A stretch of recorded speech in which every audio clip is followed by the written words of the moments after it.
dhaqaatiir iyo xubno ka tirsan isbitaalka guud ee gobolka Sanaag ayaa deeq daawo waxay gaarsiiyeen dad degan deegaanada hoos yimaada amaba tuulooyin hoos yimaada degmada Ceerigaabo ee gobolka Sanaag. warkaasna waxa Ceerigaabo ka soo diray Yunis Axmed Saalax. tirsan maamulka isbitaalka guud ee gobolka Sanaag oo ay wehelinayaan isuduwaha wasaaradda dibadejinta gobolka Sanaag ayaa deeq daawooyin gaarsiiyay deegaanada Shimbiraale iyo Dar es Salaam ee bariga degmada Ceerigaabo oo ay ka dilaaceen xanuunada jadeecada iyo foreenka oo sababay khasaare nafeed. waxaana ugu horeynba halkaasi ka hadlay qaar ka mid ah shaqaalaha caafimaadka ee deegaanadaas iyo waayeelka Dar es Salaam iyo Shimbiraale oo dhankooda saxaafadda uga waramay xaaladda xanuunada ka dilaacay deegaanadooda iyagoo baaq u diray cid kasta oo taageero u fidin karta dadkan dhibaatada xanuunadu haleeleen. waxaan la kulannay xaalado adag oo caafimaad oo aan laga dareemin aagan inay ka jiraan xaaladahaas oo runtii qirqir geliyay ama halis geliyay bulshada deegaankan in badan oo ka mid ah noloshooda qaybtoodna ay gudubtay. meeshan waxaa ka dilaacay xanuuno runtii halis ah marka si loo eego fududna marka si kale loo eego. waxaanu ka wadaa isku dadkay leynayeen way fududaayeen waxba laga qaban karay. runtii dhibaatooyin baa ka jirta deegaanka kan magaalooyinka ku xirxiran iyo tanba dhibaatadaasina waxay u baahan tahay gurmad degdeg ah oo emergency ah hadday tahay hay'adaha caalamiga hadday tahay kuwa maxalliga ah hadday tahay maamulada iyo maaragtay dowladda laftigeeda. annagu waxaanu nahay odayaasha Dar es Salaam.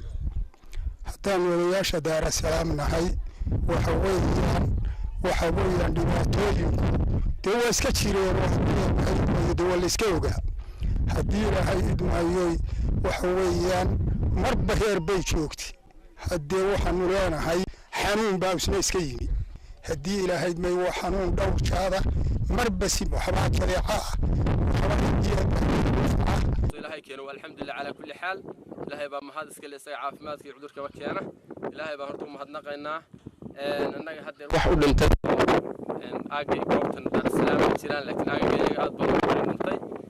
laakiin dadku way ku dhawaadeen runtii xanuunadaas laga soo sheekay ayaa helay weliba haya waxaanu hadaba dheernahay goob caafimaad ma lihin farmasi xataa ma lihin. dhammaan dadka islaamka ee matalan meel haddii ka dhacdo dee dadka islaamka way isu buuxdaan. waxa iyaguna gurmadka ay geeyeen deegaanadaasi ka waramay agaasimaha guud ee cusbitaalka magaalada Ceerigaabo iyo isuduwaha wasaaradda dibadejinta gobolka Sanaag iyo xiriiriyaha caafimaadka aasaasiga ah ee gobolka Sanaag. waxaan jaaniska uga faa'iideysanayaa baaq u dirayaa runtii bulshada ka soo jeeda deegaankan hadday tahay joogta iyo hadday tahay dadka ganacsatada ah runtii number 1 deegaan marka meel deegaaniyo magaalo laga sameeyo saddex qodob baa ugu muhiimsan in la qabto intaan la magaalo goob caafimaad in loo sameeyo waa number 1. sidoo kale yana waxaa muhiima masaajid meesha laga dhiso malxamad sameeyo iyo laga helo. waxaan uga faa'iideysanayaa munaasabadan baaq u diro cid kasta wax ka qaban karta waxaa soo kordhay sidaa warka kuusan hargab oo fureen